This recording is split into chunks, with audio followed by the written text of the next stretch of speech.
the gravity of the ego is severe. And we see the reason for it.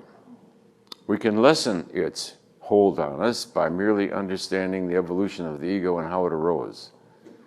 And so we recapitulate now each lecture. I've found it's very useful. How to contextualize the ego so as to avoid getting polarized about it, so as to avoid seeing it's good versus evil, the good versus the bad. So to transcend, that's a very difficult duality to transcend, see? Because the mind creates positionalities, and now you have a duality to transcend.